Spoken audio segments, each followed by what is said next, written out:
하나님 살아계십니다. 네, 우리 하나님께서 참 어저께 그렇게 천둥과 우레와 번개와 난리가 났었죠. 저는 우리 하나님이 우리 안에 있는 모든 앙금들과 먼지처럼 쌓여있는 모든 근심, 걱정, 염려, 한숨의 제목들 다 날려주시고 비준비하시니 오늘 찬양하시는데 성령의 담비로 우리 모든 함께 가는 교회의 심령들 이렇게 마음밭을 옥토처럼 가꾸어 주시고 이렇게 추수하는 가을의 계절에 하나님께서 성령의 열매로 주렁주렁 맺게 해 주실 줄 그렇게 믿는 또 그렇게 응답 받으시는 우리 성도님들 되시기 바랍니다. 오늘 살아계신 그 하나님께서 영과 진리 가운데 믿음으로 예배하는 여러분들 만나주시고 복 주시기를 원하십니다. 우리가 이 예배 가운데 어떻게 나아가야 하겠는가? 이 시간 마음의 문을 활짝 여시고 자 어깨 피세요. 어깨를 피셔야 됩니다. 어깨 피시고 주님 제가 보기를 원하나이다. 따라하십니다. 주여 보기를 원하나이다. 주여 듣기를 원하나이다. 주여 걷기를 원하나이다. 주여 살기를 원하나이다. 완악한 바리새인들은 내가 보고 듣고 먹고 걷고 댕기고 내가 살아있는데 내가 건강한 자인데 당신이 왜 필요하냐? 예수님께 이르니까 예수님이 그럼 너는 필요 없다. 병든 자에게라야 의원이 필요 있고 할렐루야. 그러니까 우리가 영적으로 얼마나 맹인이고 소경이고 중풍병자고 나병환자고 안진뱅이고 이게 우리의 고백으로 고백되어질 때 의원되어 주신 예수님이요 다 보게 해주시고요. 하나님의 역사가 능력이 저와 여러분 삶 가운데 임하게 될 줄 믿습니다. 병든 자의 의원되어 주시고 이 죄인의 친구 되시며 생명의 근원 되신 주 예수께서 이 시간 우리를 만나 주시고 이 시간 일으켜 주실 거예요. 그냥 이렇게 손 높이 드시면 됩니다. 그냥 주님이 딱 붙드시고 다 일으켜 주십니다. 우리의 시름시름하게 앓고 있는 다 비실비실 말라 비틀어가는 심령 성령의 담비로 다 일으켜 주시고 아니 저 사람이 어제까지 안진뱅이였는데 아니에요. 우리 예수님이 붙들어 주시면 송아지처럼 기뻐 뛰며 날뛰며 하나님 부르시는 그날까지 영적인 장수로 진격하며 살아가게 될 줄 믿습니다.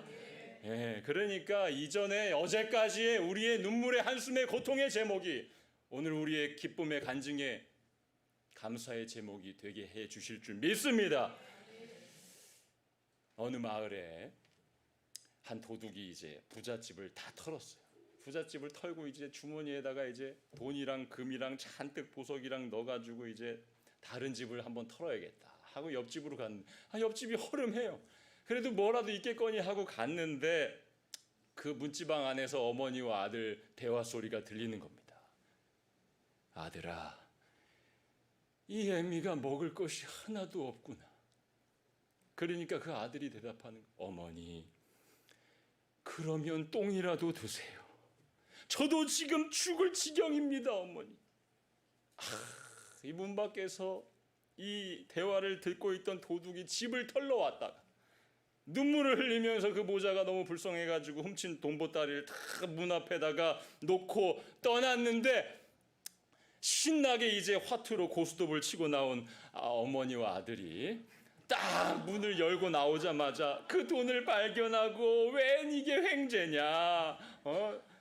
우리는 점당 10원으로 쳤는데 그러고 이제 벼랑간 부자가 되었다는 이야기.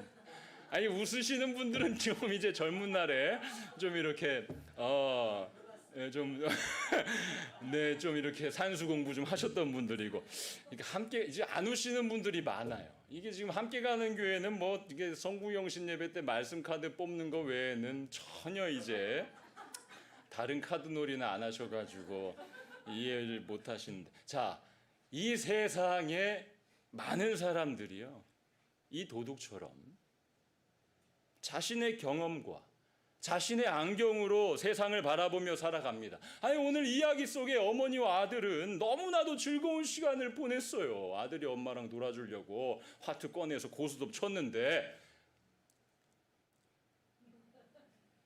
어머니 그럼 똥이라도 드세요. 이게 뭐예요? 그 오동나무 그 화투패 그거라도 드시라는 얘기였는데 네?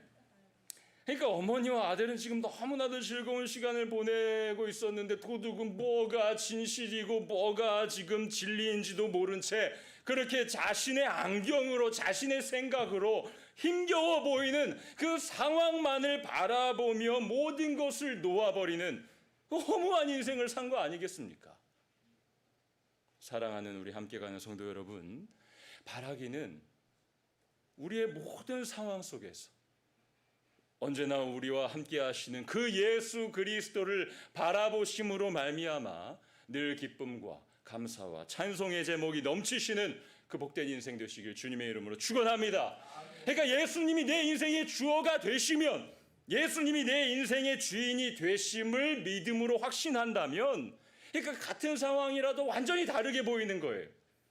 내 인생의 주인이, 내 인생의 주어가 나 자신이고 그 누군가가 되었을 때에는요, 내 계획대로 뭐 일이 되지 아니하고 진행되지 않고 틀어졌을 때에 내 탓으로 막 자책하고 또 남 탓으로 원망하면서 그렇게 상심 속에 주저앉아 시름시름 말라 비틀어져가는 인생을 살게 되지만, 내 인생의 주어가 내가 아니라 우리의 모든 삶의 순간을, 상황을 연출하시고 디자인하시고 진행하시는 분이 여호와 하나님이심을 믿는다면, 우리는 주님 부르시는 그 인생의 끝날까지 포기하지 아니하고 소망 가운데 믿음의 길을 걸어가게 하실 줄 믿습니다. 그러니까 이 믿음으로 고백하고 또 살아가길 소망하시는 분들, 저를 따라하시면서 앞뒤 좌우로 인사하시기 바랍니다. 예수님을 바라보며 삽시다. 예수님을 찬양하며 삽시다. 할렐루야. 그러니까 오늘 이 본문 가운데 바울, 마게도냐 지역에 전도를 하러 갔다가 감옥에 갇히는 거예요. 그렇게 수많은 사람들이 보는 눈앞에서 옷을 막 찢김당하고 벗김당하고 벌거벗은 채로 몸을 매를 흠씬 두들겨 맞고, 거기다가 감옥까지 가가지고 끌려가서 갇혔는데도 불구하고 그곳에서 찬양을 드렸다. 이렇게 에어컨 바람 시원하고 PPT 띄워주고 밟고 옆에 다 찬양하기를 원하는 성도님들과 있었던 게 아니에요. 그런 열악한 상황 가운데 바울이 이렇게 찬양을 했다. 오늘 우리가 읽은 본문 25절, 한밤중에 아무것도 보이지 아니하는 그 지하 감옥에서 바울과 실라가 기도하고 하나님을 찬송했다. 이게 오늘 본문의 내용입니다. 근데 여러분, 우리가 보통 언제 찬양합니까? 언제 찬송해요? 찬양 기쁠 때 하죠. 기쁠 때, 감사할 게 있을 때 우리가 보통은 그렇게 찬양을 합니다. 그런데 바울은 누가 봐도 찬양할 수 있는 환경이 아니었어요. 온몸이 벗겨지고 흠씬 두들겨 맞아. 이게 상처투성이고 지금 진물이 여기저기 나가지고요, 지금 앉아 있지도 못할 상황이었습니다. 발은요, 발 두 개가 착고에 딱 붙어가지고 땅에 쇠사슬로 묶여 있었어요. 이 지하 감옥에서 찬양을 했다가는요, 감옥을 지키는 간수에게 더 얻어 터질 수도 있는 상황이었습니다. 저는 이 본문을 읽으면서 어떻게 이런 상황에서 바울이 찬양을 할 수 있었던 것일까? 찬양을 하면 뭐 이렇게 아드레날린, 엔돌핀이 나오니까 고통을 잊으려고 찬양했나? 아니면 바울이 코인 노래방 매니아라 가지고 노래를 좋아해가지고 이런 상황에서 찬양했던 걸까요? 아니면 장터에서 그냥 머리를 세게 맞아가지고 실성해가지고 상황이 때 분별도 못하고 찬양을 하는 걸까?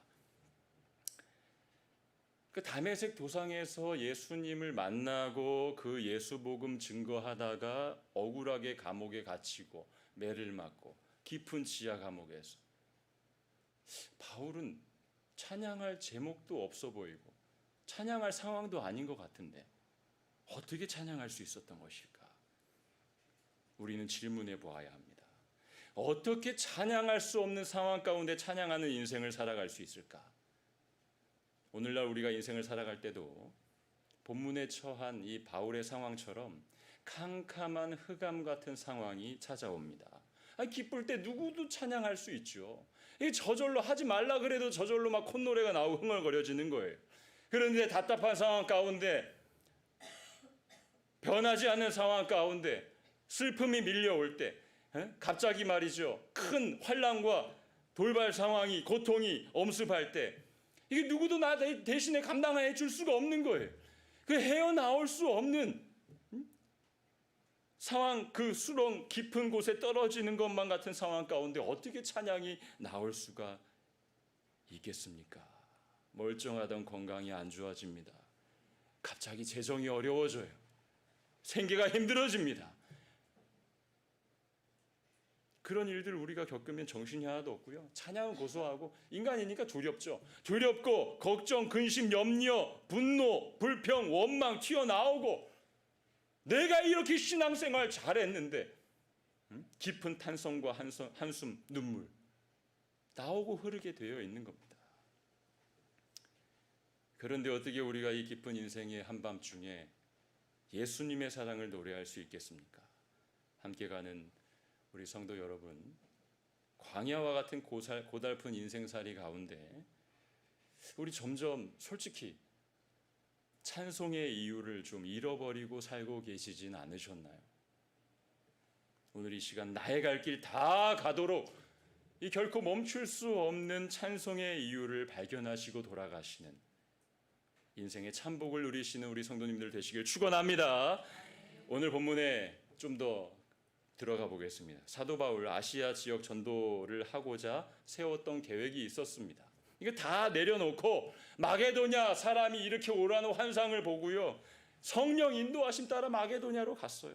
그렇게 아시아로 2차 전도여행 가려다가 유럽으로 방향을 틀어가지고 첫 발을 내딛는데 자 빌립보 첫성 마게도냐 첫성 빌립보에 또 일어났던 사건이 오늘 본문의 내용입니다. 예수님의 부르심으로 순종해서 빌립보에 가가지고 복음을 전하니까 과연 하나님이 예비해 놓으신 길이었는지 복음의 열매가 막 맺히게 되죠. 자세곡감 장사 루디아가 그 참 부유했던 여자였습니다.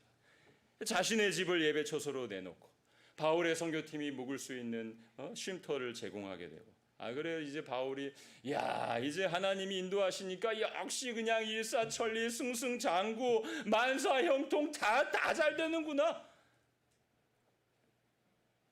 감사기도 하러 이제 바울이 막 신나가지고 가는데 며칠 동안 어떤 한 여인이 막 따라오면서 이 바울과 실라에게 외치는 겁니다.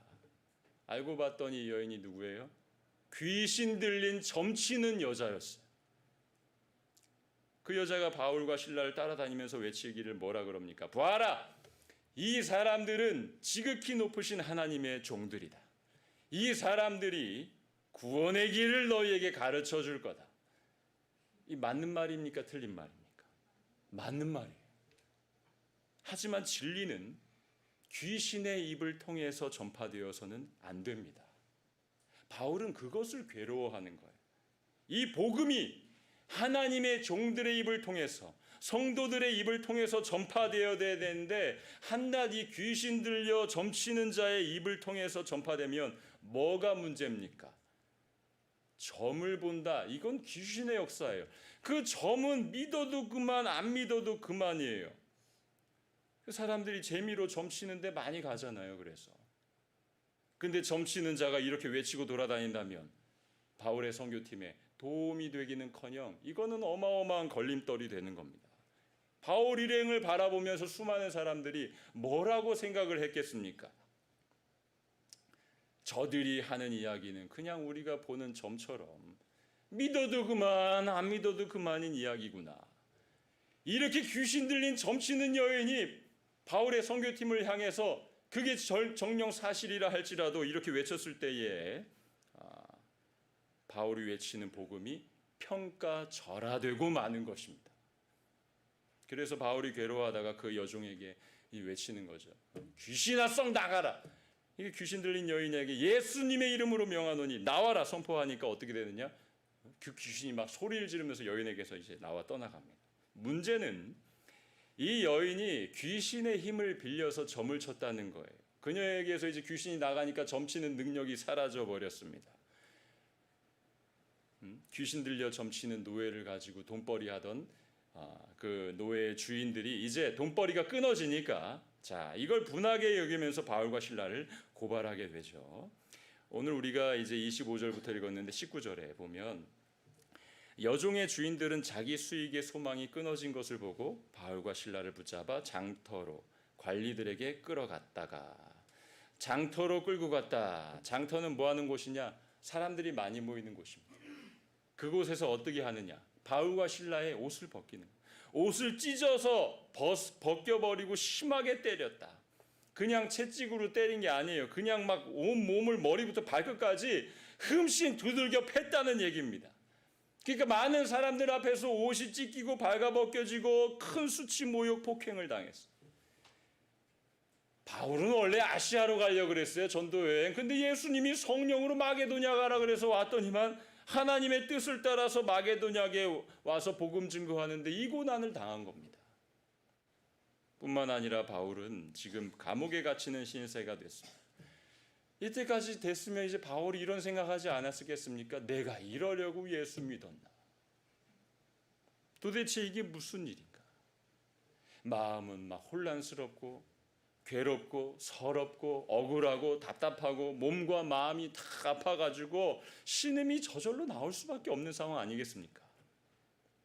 이처럼 우리가 인생을 살아가다 보면 바울처럼 이 한밤중과 같은 공고한 상황과 형편 가운데 내가 감당할 수 없는 어려움이 닥칠 때 우리는요, 연약한 인간인지라 다 똑같습니다.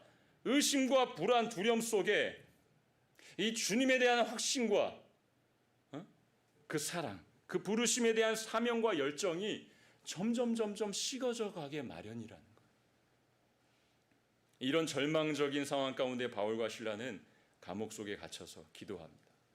그렇게 막 기도를 하는데 한밤중에 성령께서 임재하셔가지고 이 바울과 실라의 마음을 막 감동하시는데 심령 가운데 막 주의 성령께서 뭐라고 바울에게 감동을 주시느냐? 여기서 찬송해라. 여기서 찬송해라. 아니 지금 찬송할 때예요 지금. 제가 바울이라면 막 그렇게 감동 주시면 하나님 좀 때와 장소를 좀 구분하셔서 찬송하라고 마음을 주셔야지. 지금 바울의 모습은요 여러분 상상 이상입니다. 이 거의 산송장과도 같은 모습이에요. 지금 바울 누가 봐도 도저히 찬양할 수 없는 상황입니다. 찬송할 만한 장소도 아니고 그런 몸 컨디션도 아니고 찬송할 만한 그런 기가 막힌 하나님의 도우심과 놀라운 역사를 지금 감옥 안에서 경험하지도 아직 않은 상황이었어요. 몸 두들겨 맞아 만신창이 됐죠. 얼굴 맞아가지고 입안 다 터져가지고 피 나와서 그 피딱지가 지금 입술이 막 붙어가지고 찬송하려면 입술 떼야 되는데 입술 다 찢어져요. 숨만 크게 쉬어도 여기저기 지금 맞아서 이 갈빗대가 지금 골절이 됐는지 온몸이 다 아파오고 있는 상황이었습니다. 입을 열면 찬송은커녕 지금 원망과 불평이 튀어나올 수밖에 없는 상황. 내가 예수님의 인도 따라 주님 가라 하시는 곳으로 갔으면 내가 이렇게 다 배설물로 여기고 예수 복음 전하는 자리에 왔으면 주님 나를 도와주셔야 되는 거 아니에요? 왜 매 맞고 여기 갇히게 한 거예요 지금? 내가 예수 증거하고 자랑할 때 날 보호해 주셨어야지.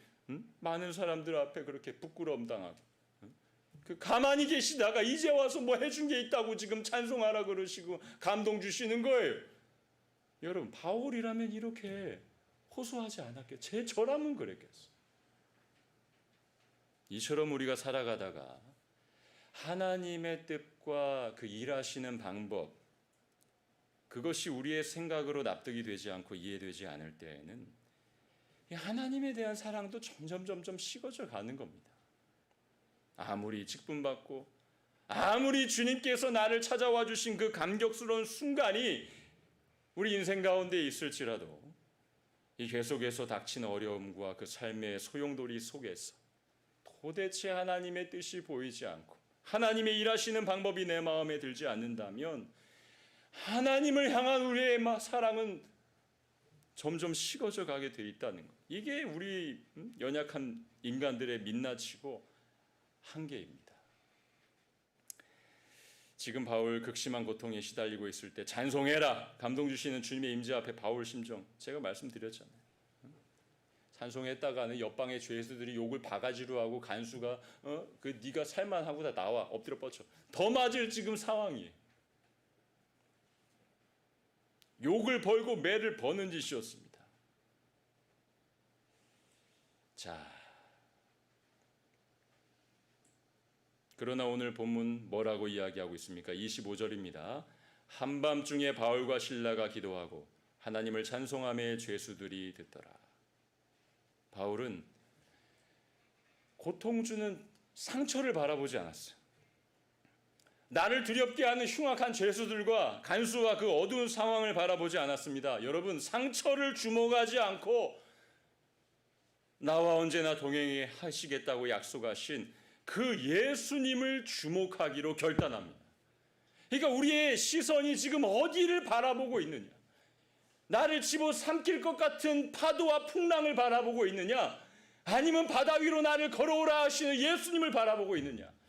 우리의 신앙생활의 성패가 여기 달려 있는 거예요.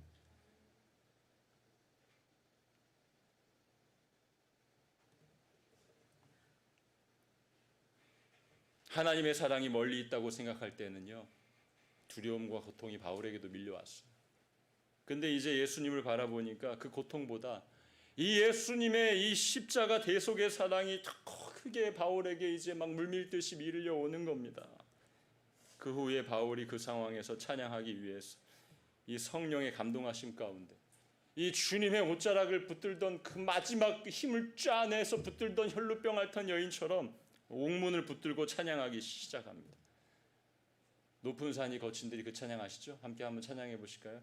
높은 산이 거친들이 조막이나 궁궐이나 내 주 예수 모신 곳이 그 어디나 하늘나라 할렐루야 찬양하세 내 모든 죄 사함받고 주 예수와 동행하니 그 어디나 하늘나라 할렐루야. 성도 여러분, 찬양은 이처럼 성령의 감동이 임할 때 시작하는 것이 중요합니다. 시작이 어려워요. 시작이. 나의 완악한 영은 자꾸 성령의 감동을 거부하려고 몸부림칩니다. 찬양할 수 없는 5만 가지 핑계를 대기 위해서 나의 영이 발악할 때에 찬양하라 하시는, 그럼에도 예수님 때문에 예수님만으로 찬양하라 하시는 그 성령의 감동에 저항하지 아니하고 찬양을 시작할 때에 거부할 수 없는 그 주님의 사랑으로 말미암아 그 모든 문제를 돌파해낼 수 있는 이 영적 에너지를, 영적 아드레날린을 부어주시는 줄 믿으시기 바랍니다. 그러니까 이 예수 그리스도를 내가 핍박하고 이 하나님과 원수된 자로 영원한 사망과 지옥으로 떨어질 수밖에 없는 나를 주님께서 다메섹 도상으로 찾아와 주시고 나를 사도와 제자로 불러주시고 천국 백성 삼아주시고 영원한 생명 주시고 만물의 찌꺼기와 같은 이 죄인의 괴수를 예수님 때문에 고난당할 수 있는, 예수님 때문에 매맞을 수 있는 예수님 그 복음을 위해서 나의 생명을 조금도 귀한 것으로 여기지 않을 수 있는 이 영광스러운 자리를 허락해 주신 그 하나님의 은혜에 바울은 감사함으로 성령에 매여서 하나님을 찬송하게 됩니다.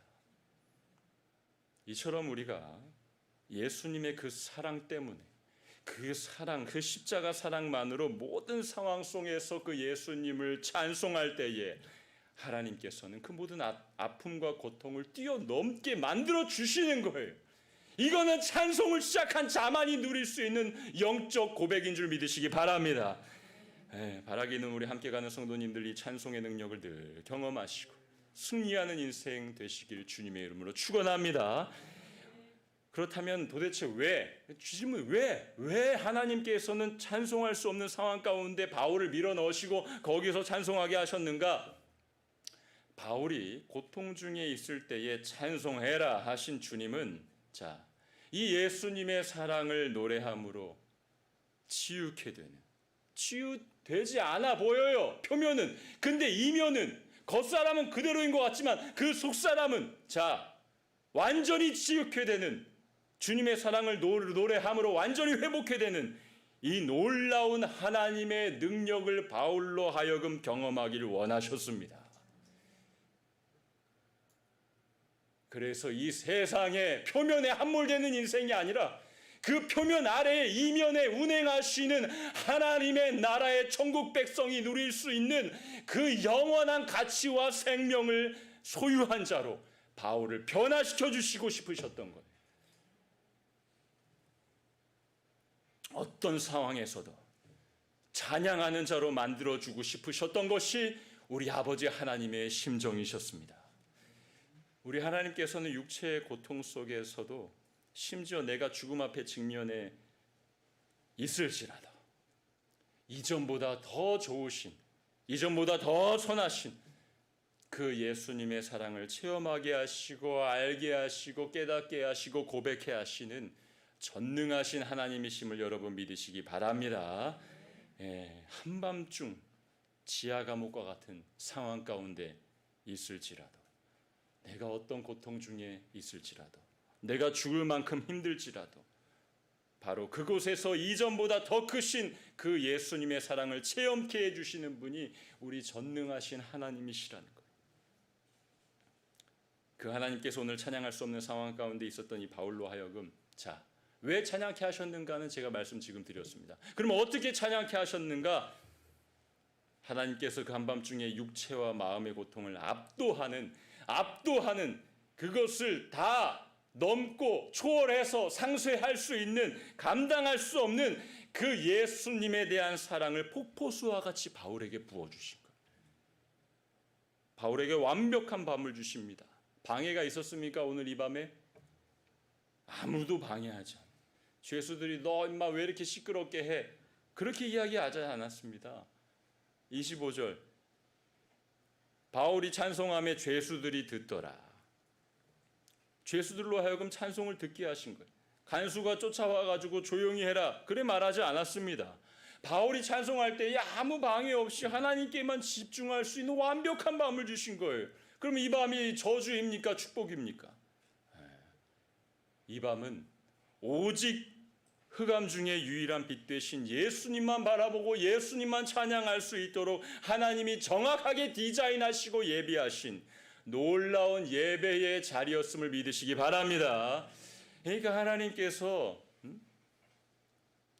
또 바울이 찬양할 때 그 마음과 육체와 그의 영혼, 바울을 전인격적으로 막 만나주시고 위로해 주시고 어루만져 주시고 막 치료해 주신 거예요.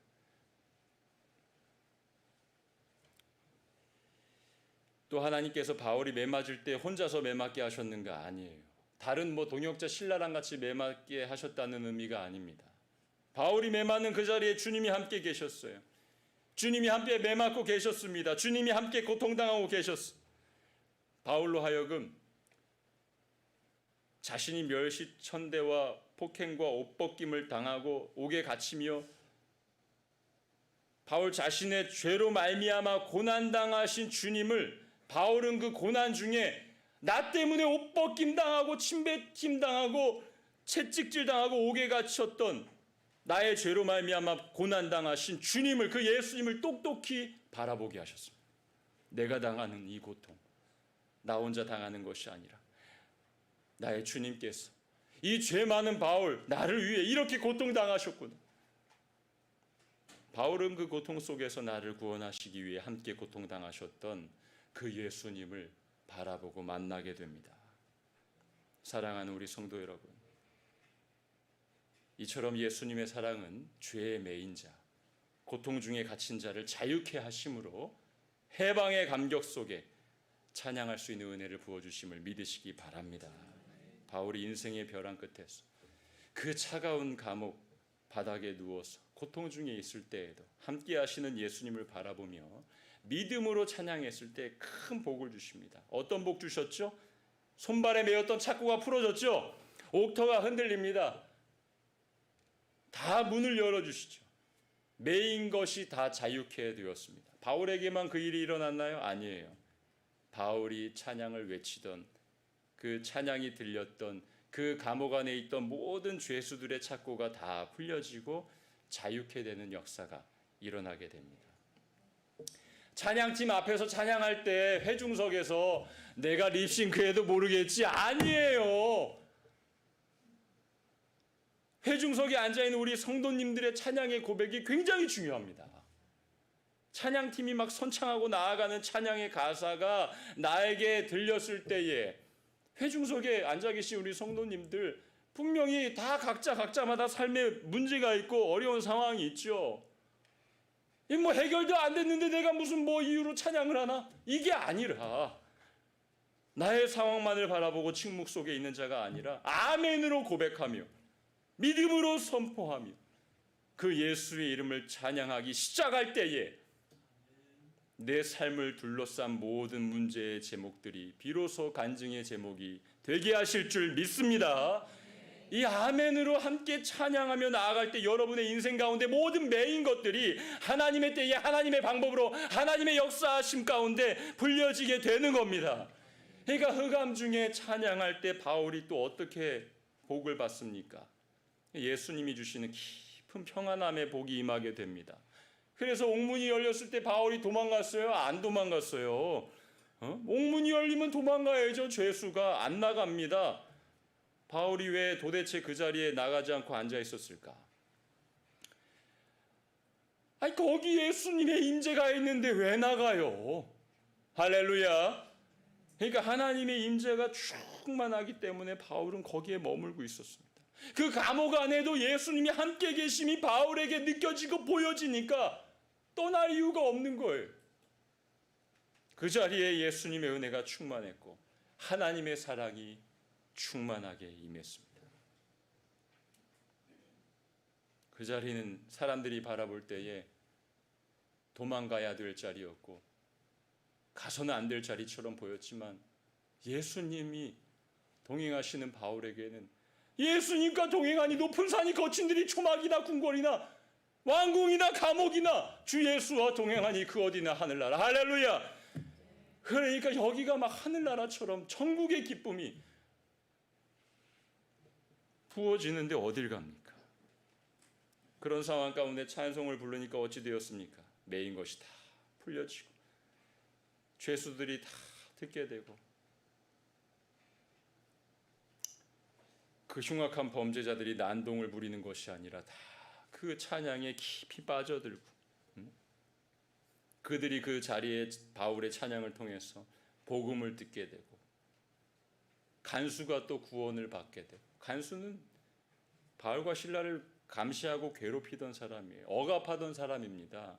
그런데 그가 찬송의 능력 가운데 하나님을 만나고 예수님을 믿게 되고 구원을 누리게 되었습니다. 다 하나님께서 찬송할 수 없는 상황 가운데 찬송으로 나아갔던 바울에게 부어주셨던 복이었습니다. 사랑하는 성도 여러분, 우리가 예수님의 사랑을 찬송할 때에 내 눈앞에 있는 모든 문제 하나님이 한 번에 해결해 주심을 여러분 믿으시기 바랍니다. 요셉이요 2년 동안 옥살이 할 때요 그 하나님 바라보고 살았더니 꿈풀이 해석 잘해줬더니 술 맡은 관원장이 나중에 복직이 되어서 바로 왕에게 꿈 못 풀 때 이런 요셉이 내 꿈을 풀어주고 제가 이 자리에 와 있습니다. 요셉이 아침은 감옥에서 먹고 점심은 바로 꿈 풀어주느라 바로 왕궁에서 먹고 저녁은 애굽의 총리가 되어서 총리 관저에서 먹었어요. 그거 아세요? 하나님이 역사하시면 인생이 어떻게 바뀔지 모릅니다.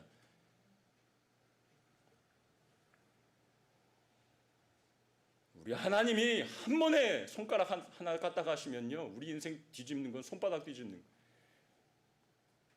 우리 예수님의 능력은 우리의 모든 매인 것을 풀어주실 수 있는 전능하신 하나님의 능력인 줄 믿으시기 바랍니다. 우리 모든 질병, 가난, 미움, 분노, 오해, 슬픔, 고통, 사슬 문제 5만 가지 문제 많죠. 반드시 풀어주시는 거예요. 찬송으로 믿음으로 선포하며 시작으로 나아가시는 그분이 결국에 하나님의 능력과 복을 누리게 되어 있습니다.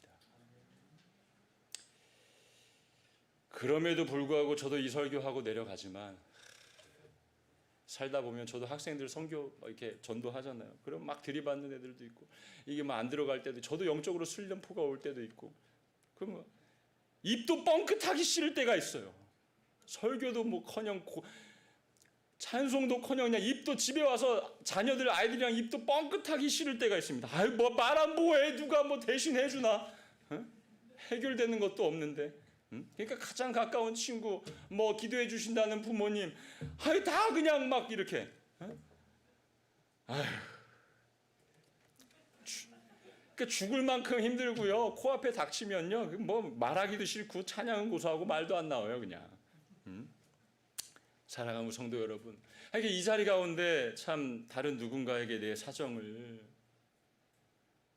내 가슴의 응어리를 말 안 보아나. 내 사정을 입도 뻥끗하기 싫을 정도로 지쳐서 그 문제들을 그냥 안고 찬양이 아니라 신음으로 살아계시는 분들이 혹시 이 자리에 계시지 않으시냐 이겁니다. 오늘 바로 그분을 위해 우리 예수님이 말씀 가운데로 우리를 초대하고 계십니다. 그런 상황 가운데 우리가 어떻게 찬양이 나올 수가 있겠습니까? 부부싸움만 해도 자식이랑 조금 마음 상할 이야기만 해도요 찬양이 막히는데 어떻게 세상과의 싸움, 그 치열한 영적 현장에서, 전투 현장에서 내가 하나님의 뜻을 따라 살다가 여기까지 왔는데 난관에 부딪히고 오해받고 핍박받고 부도 나고 건강 나빠지고 이런 당황스러운 결과를 맞이하게 되었을 때에 손해도 보고 억울한 일 당하고 바울이 감옥에 갇힌 것처럼 내 인생이 막 벼랑으로 막 몰리듯 떨어질 것만 같은 그런 상황 가운데 신앙생활 열심히 안 한 것도 아니고 누구보다도 열심히 했는데 어떻게 찬양할 수 있다 이겁니다. 그때 찬양하는 거 쉽지 않아요. 입만 열면 한숨 나옵니다. 입만 열면 원망 나옵니다. 그러나 여러분 그 지하 감옥 같은 상황 속에서 나를 구원하시기 위해 십자가에 죽으시고 부활하신 그 예수님을 사랑함으로 찬송의 자리에 나아가야 함을, 그럼에도 불구하고 나아가야 함을 여러분들 기억하시기 바랍니다. 그 고통의 현장을 원망의 기회로 삼는 것이 아니라 십자가에 달려 죽기까지 날 위해 고난당하신 예수님을 바라보며 살아계신 하나님을 찬송하는 그 찬양의 기회로 삼으시는 위대한 믿음의 용사들이 되시기를 주님의 이름으로 축원합니다. 자, 그 믿음으로 찬송의 인생이 내가 되기를 결단합니다. 주님 저를 붙들어 주십시오. 이렇게 결단하시는 분들은 저를 따라 두 손을 높이 드시기 바랍니다. 두 손 높이 드시고 세상을 향해서 비굴한 손 내밀면요 별 바뀌는 거 없어요. 하여튼 아침은 집에서, 점심은 청와대에서, 저녁은 총리관저에서 드시고 싶으신 분들은 저를 따라 손 드시고, 자 따라하십니다. 세상을 사랑하면 좋을 때만 찬양하고 주님을 사랑하면 언제나 찬양한다. 이 목소리가 지금 이래서는 손 드세요. 목소리가 이래서는 지금 계좌에 뭐가 로또가 들어올 때만 찬양하게 생겼어요. 따라합니다. 이 세상을 사랑하면 좋을 때만 찬양하고 예수님을 사랑하면 언제나 찬양한다. 할렐루야. 할렐루야. 박수 치시려면 제대로 치시고 할렐루야. 우리를 찬양의 인생으로 바꿔주시고, 우리가 겪는 아픔과 슬픔 영원하지 않아요. 잠시뿐입니다. 이 세상에서 어려움 순식간이에요. 그러나 하나님의 사랑 어떻습니까? 영원합니다. 어제나 오늘이나 영원토록. 우리를 사랑하시는 그 예수님이 그 당신의 사랑에서 그 어느 누구도 그 무엇도 심지어 죽음까지도 우리를 끊어낼 수 없음을 여러분 믿으시기 바랍니다. 하나님의 변함없으신 그 사랑을 바라보시며 찬송하시는 인생 되시기를 주님의 이름으로 축원합니다. 찬송이 울려 퍼지는 함께 가는 교회, 찬송이 있는 한, 예수 이름을 높여드리는 그 찬양이 있는 한 여러분의 가정이 성령으로 진동케 되고요.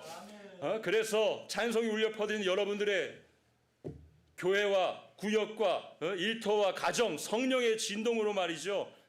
그렇게 역사하심으로 말미암아 잃어버린 백성들이 다 주님께 나오고 오늘 본문에 그런 죄수들 다 풀려나는 것처럼 더 이상 문제의 메인자, 상황의 메인자, 어려움에 갇힌 자가 아니라 그곳에서 건져내시는 하나님, 그곳에서 풀어주시는 하나님, 모든 상황을 주관하시는 하나님, 그 하나님의 역사를 체험하시는 놀라운 인생으로 저와 여러분을 건설해 가실 줄 믿으시기 바랍니다. 이 시간 주님, 제가 그런 인생을 살길 원합니다. 주님, 그 길을 따라가게 하여 주시옵소서. 비바람이 앞길 막아도 찬양하면서 우리 함께 믿음으로 나아가겠습니다. 박수 치면서 찬양할까요?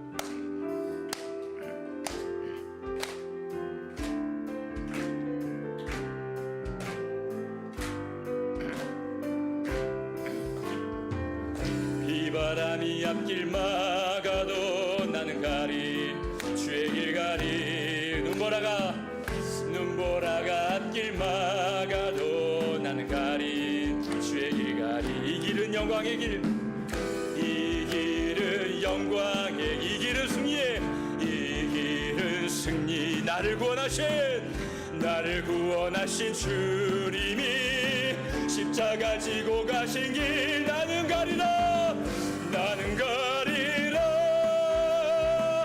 주의 길을 가리라. 주님 발자취 따라 나는 가리라, 나는 가리라, 나는 가리라. 아멘. 주의 길을 가리라. 주님 발자취 따라 나는 가리라. 험한 파도 앞길 막아도 나는 가리, 주의 길 가리. 모진 바람 앞길 가려도 나는 가리, 주의 길 가리. 이 길은 고난의 길, 이 길은 고난의 길, 이 길은 생명의 나를 구원하신 주님이 십자가 지고 가신 길 나는 가리라, 나는 가리라. 주의 길을 가리라. 주님 발자취 따라 나는 가리라, 나는 가리라, 나는 가리라. 주의 길을 가리라. 주님 발자취 따라 나는 가리, 나는 가리라, 나는 가리라. 주의 길을 아멘. 주님 발자취 따라 어떠한 역경 속에서도 찬송의 인생을 가겠습니다. 나는 가리라. 주의 길을 가리라. 주님 발자취 따라 나는 가리라. 보이는 진 내 삶에 작게만 보여도 선하신 주 나를 이끄심, 중심을 보시는 주님만 따르네. 날 택하신 주만 의지해. 보이는 상황에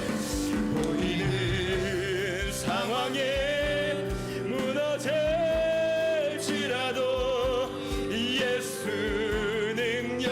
아멘. 나를 붙다. 아멘, 아멘. 보이지 않아도 주님만 따르네. 내 평생 주님을 노래하리라.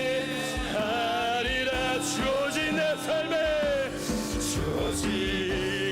내 삶이 작게만 보여도 선하신 주 나를 이끄시하며 중심을 보시는 주님만 따르네. 날 택하신 예수만 의지하며 나가겠습니다. 보이는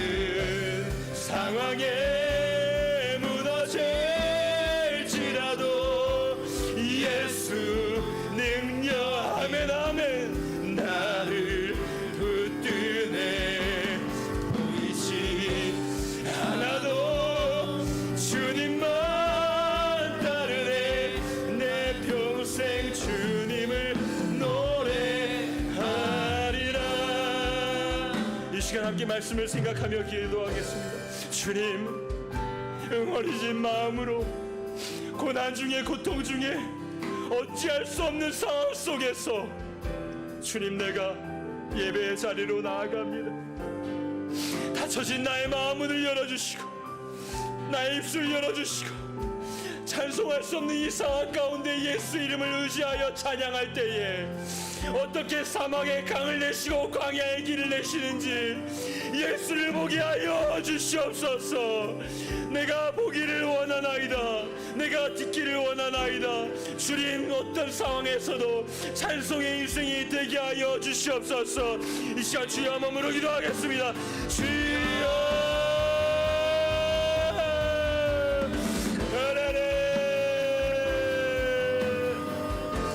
하나님 감사합니다.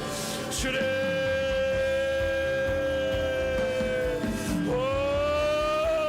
아버지 하나님, 주님의 은혜 가운데로 나아갑니다. 주님, 모든 상황 속에서 아버지 100년도 살지 못하는 인생 속에서 이 문제가 영원할 것처럼, 내가 다 해결해야 될 것처럼, 내가 다 싸질 먹어야 될 것처럼, 아버지 하나님, 우리는 그렇게 나의 상황과 문제와 시험과 역경 속에 함몰되는 인생을 살아가고 있었지. 이미 예수님이 다 이루시고 다 해결해 주셨음에도 불구하고 이것이 영원할 것처럼 아버지 하나님, 우리를 속이는 세상의 소리에 우리는 속고 살았습니다. 주님, 이제는 내가 속지 않겠습니다. 이제는 이 표면 속에 아버지의 소용돌이 속에 우리의 시선이 함몰되지 않겠습니다. 그 표면 아래 이면 속에 영원 가운데 우리를 초대하시는 바다 위를 걸어오시는 그 예수님을 바라보며 우리가 찬송의 인생을 살기를 원합니다. 건강의 수치가 떨어지고 통장의 잔고가 바닥나고 학업의 성적이 떨어지고 이 세상 사람 다 나를 떠난다 하여도 예수 나와 동행하시니 찬송의 인생 되게 하여 주시옵소서. 오 아버지 하나님, 아버지 하나님, 우리가 어떨 때 찬송했습니까? 건강할 때 찬송하고, 돈이 있을 때 찬송하고, 사람들한테 인기 얻을 때 찬송하고, 오 주여, 이런 날을 불쌍히 여겨 주시옵소서. 인생의 공고한 날에 구원하신 예수님으로 말미암아 예수님 때문에 예수님만으로 찬양하는 인생 되게 하여 주시옵소서. 주님 감사합니다.